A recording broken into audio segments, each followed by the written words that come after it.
Good evening and welcome to Doordarshan Kendra Kohima. I'm Ila Susan with the news. First, the headlines. Monsoon session of Parliament to begin from July 21.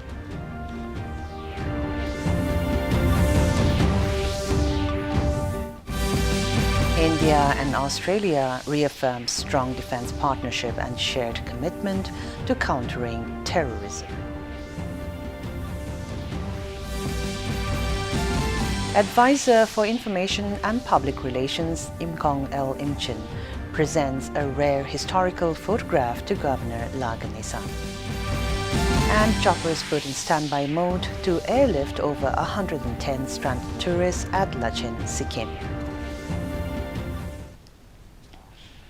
And now the news in detail. Union Minister for Parliamentary Affairs Kiren Rijiju today announced that the monsoon session of Parliament will be held from July 21st to the 12th of August. Both the Lok Sabha and Rajya Sabha are scheduled to convene at 11 a.m. on the opening day. The session is expected to witness heated debates, particularly in the wake of recent demands by the opposition for an immediate special session of Parliament. Yesterday, 16 opposition parties jointly addressed a letter to Prime Minister Narendra Modi calling for an urgent discussion on the recent terror attack in Pahalgam and the government's subsequent retaliatory military operation named Operation Sindoor. The operation targeted terror infrastructures in Pakistan and Pakistan-occupied Kashmir. And in response, the central government has asserted that all relevant matters, including those raised by the opposition, can be addressed during the monsoon session itself. This move is seen as an attempt to channel all legislative and political deliberations into the scheduled session rather than convening a separate one. The announcement follows a productive budget session earlier this year held in two phases from January 31st to April the 4th. During that session, Parliament passed a number of important legislations. One such bill was the Waqf Amendment Bill 2025, which aims to strengthen the governance of Waqf properties through better stakeholder engagement, improved registration processes, and the use of scientific methods. The bill also repealed the Musalman Waqf Act of 1923. India and Australia today reaffirmed a strong defense partnership and shared commitment to counter terrorism during a high-level bilateral meeting between Defense Minister Rajnath Singh and Australian Deputy Prime Minister and Defense Minister Richard Marles in New Delhi. During the meeting, Singh acknowledged the growing strategic ties between the two nations and thanked Australia for its support during the recent terrorist attack in Pahalgam. Open quotes, "It was heartening to note the significant milestones achieved in a bilateral defense relations since our last meeting. I hope that in the coming years we will work with renewed momentum to effectively contribute to the growth of bilateral defense ties. Largely due to your commitment and leadership in strengthening India-Australia defense and security cooperation, bilateral defense collaboration has emerged as an important pillar of a comprehensive strategic partnership over the past 3 years," close quote, the defense minister said. In response, Marles expressed Australia's solidarity with India and reaffirmed his country's commitment to working closely with India to tackle terrorism.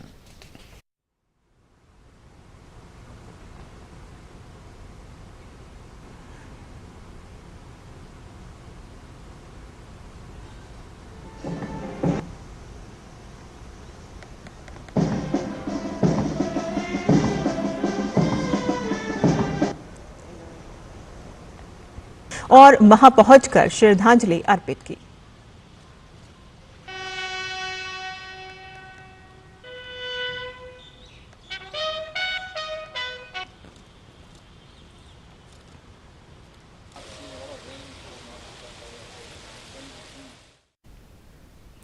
The BJP today hit out at Congress and senior party leader Rahul Gandhi over the alleged criticism of Operation Sindoor.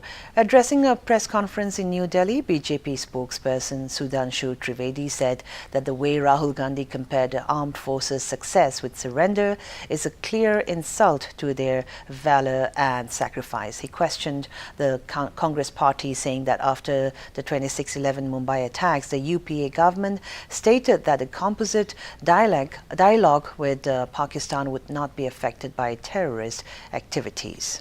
वो काम और इसके लिए वो शब्द जो पाकिस्तान की सेना, पाकिस्तान के आतंकवादी संगठन और यूएन सिक्योरिटी काउंसिल के द्वारा डिजिग्नेटेड आतंकवादी जैसे मौलाना मसूद अजहर और हाफिज सईद भी नहीं बन कर पाए हैं, तो आप क्यों उनके मुहाफिज बनने की कोशिश कर रहे हैं? In a significant gesture to preserve and honor the cultural heritage of Nagaland, Advisor for Information and Public Relations and Soil and Water Conservation, Mkong L. Imchen, along with Director of IPR, Zavinio Teonio, and Joint Director Asangla Imsong, on behalf of the Department of Information and Public Relations, presented a rare historical photograph to the Governor La Ganesan today at Raj Bhavan, Kohima. The photograph, believed to have been taken in the early 1900s, captures a large gathering of people, likely from a central Tingimia village, in what appears to be a traditional or communal setting. While the exact date, the event, and identities of those featured remain unknown, the image holds immense historical and ethnographic value. The photographer is unidentified, and the photograph itself is previously unpublished, making it a rare and unique archival piece. The original negative, discovered in the departmental archives, was carefully restored and reprinted by the department in April of 2025. This effort is part of the IPR's ongoing initiative to document, preserve, and share the visual history of Nagaland and its people for future generations. The Governor expressed his appreciation for the thoughtful presentation and lauded the department for its initiative in safeguarding the visual documentation of the state's past. And now let's go for a short commercial break. Please stay with us. ये देख कैसे? Happy birthday भाई। दिखा? हाँ मेरा favourite colour. हमेशा shopping. I know माँ, but खर्चा करने की भी यही उम्र है, राइट? सेविंग करने की भी यही उम्र है। आई नो पा, सेव करो, सही जगह निवेश करो, रकम पर ब्याज मिलेगा, जिसे फिर से निवेश करने पर ब्याज मिलता रहेगा। आई नो ना। आरबीआई कहता है, करो सही शुरुआत, बनो financially smart. Welcome back. Prime Minister Narendra Modi will chair a meeting of Union Council of Ministers in New Delhi today. It will be the first such meeting after the Pahalgam terror attack and retaliatory actions conducted by the country against Pakistan under Operation Sindoor. Moving on, the Prime Minister will visit Jammu and Kashmir on the 6th of this month and dedicate multiple developmental projects worth over 46,000 crore rupees to the nation. To boost rail infrastructure and connectivity in the region, the Prime Minister will inaugurate the Chenab Rail Bridge and the Anji Bridge. He will also flag off Vande Bharat trains. Meanwhile, in Assam, the flood situation continued to remain grim, affecting over 630,000 people in 21 districts, with death toll rising to 12 in the state. During the last 24 hours, 6 people had lost their lives in flood-related incidents across the state. More than 1,500 villages are affected by flood, and over 14,700 hectares of crop areas have been damaged across the state. The state government has engaged SDRF and NDRF teams for rescue operations. पिछले 24 घंटों में 6 लोगों की मौत हो चुकी है और बाढ़ के कारण मरने वालों की कुल संख्या 12 हो गई है। प्रभावित क्षेत्रों में बचाव और राहत अभियान जारी है। जिला प्रशासन सहायता प्रदान करने के लिए लगातार काम कर रहा है और अब तक राज्य भर में 511 राहत शिविर और वितरण केंद्र स्थापित किए गए हैं। इन शिविरों में शरण लेने वाले बाढ़ पीड़ितों को खाद्य आपूर्ति, आवश्यक वस्तुएं और चिकित्सा सेवाएं प्रदान की जा रही हैं। वर्तमान में राज्य में 223 राहत शिविर और 288 राहत वितरण केंद्र चालू हैं। सरकार और आपदा प्रति क्रिया दल लगातार राहत सहायता प्रदान कर रहा है। वितरित की जाने वाली मुख्य आपूर्तियों में चावल, दाल, नमक, सरसों का तेल और पशु चारा शामिल है, जिसमें गेहूं का चोकर और चावल का चोकर शामिल है। श्री भूमि लगातार दूसरे दिन भी सबसे अधिक प्रभावित जिला बना हुआ है, जहां 2,30,000 लोग प्रभावित हुए हैं। नगांव में 99,000 जबकि कछार में 89,000 लोग प्रभावित हैं।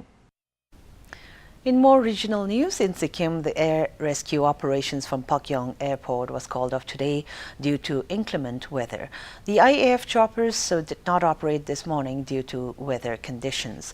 The district collector said that 2 choppers had been put in standby mode to airlift over 110 stranded tourists at Lachen. विदेशी नागरिकों सहित 30 पर्यटकों को सैन्य हेलीकॉप्टरों द्वारा सफलतापूर्वक एयरलिफ्ट किया गया है। चार्टन में एक सैन्य शिविर पर भूस्खलन के बाद लापता हुए 6 व्यक्तियों का पता लगाने के लिए खोज अभियान जारी है। About 1.8 million pilgrims from across the world, including India, are converging at Mina in Saudi Arabia as the annual 5-day Hajj pilgrimage, which began today. The pilgrims began the journey from the holy city of Mecca to assemble in the tent city of Mina. They will spend the night there and move towards the plains of Arafat at dawn tomorrow for the day's main ritual of Hajj, reciting prayers.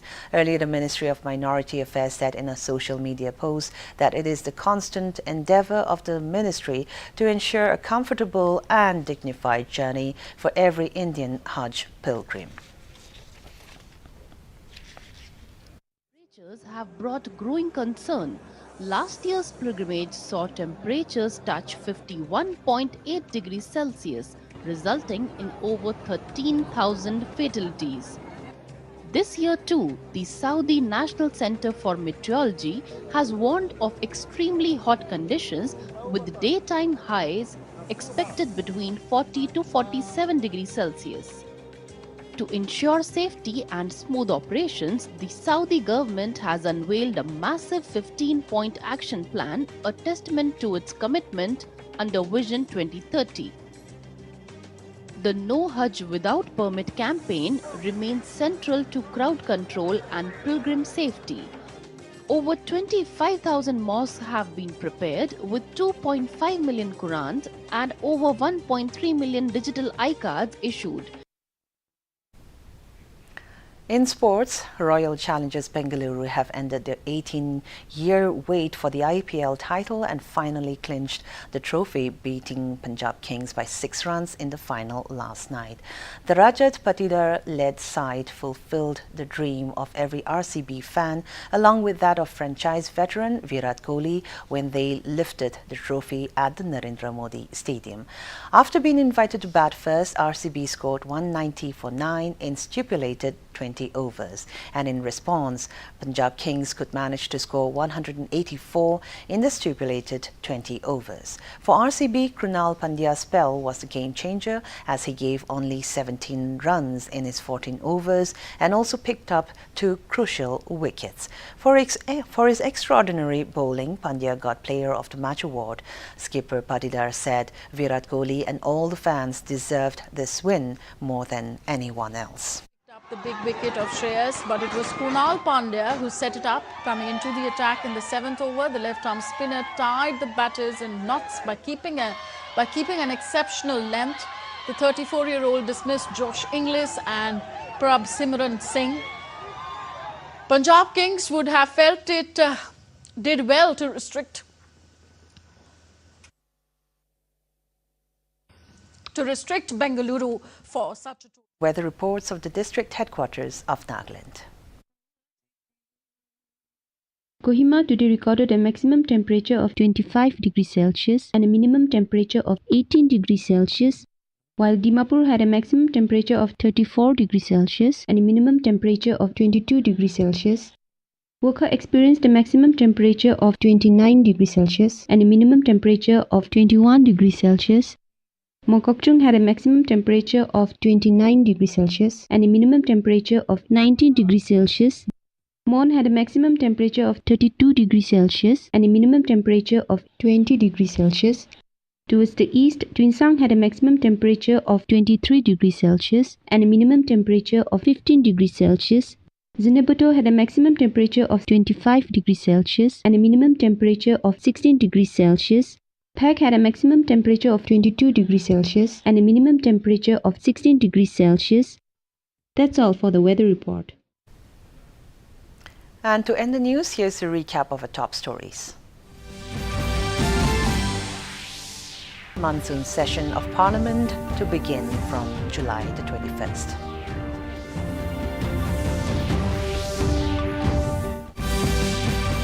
India and Australia reaffirm strong defense partnership and shared commitment to countering terrorism. Advisor for Information and Public Relations, Imkong L. Imchen, presents a rare historical photograph to Governor La Ganesang.